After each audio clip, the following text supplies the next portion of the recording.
On l'aperçoit là auprès La de... tante Madeleine, après les photos. C'est de leur grand-tante, Madeleine Verly, dont il s'agit. Cette résistante caennaise est l'une des héroïnes de l'exposition. Jean-Marie et Michel Cousin apportent un fonds de documents la concernant pour le mettre en dépôt au Mémorial canadien. Une manière de pérenniser la mémoire de leur ancêtre. Elle, au niveau de la résistance, elle a profité du fait qu'elle soit assistante sociale à la SNCF pour pouvoir se déplacer et transporter et apporter des messages à droite et à gauche. Et c'est comme ça qu'elle s'est rendue utile à cette époque-là. Nous sommes disposés à lui attribuer un siège au comité de libération du Calvados. Madeleine Verly est l'une des 16 femmes que le visiteur croisera au fil de l'exposition.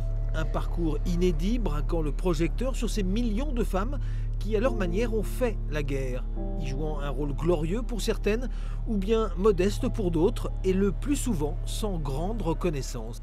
Elles ont toutes ça en commun finalement dans le parcours, c'est qu'une fois la guerre terminée, le cours de la vie normale reprend.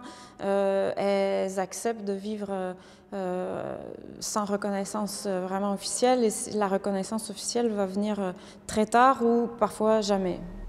9 sont européennes et 7 canadiennes. Outre-Atlantique, ces dames étaient aussi en première ligne, militaires mais également ouvrières ou simples mères de famille pleurant leur fils.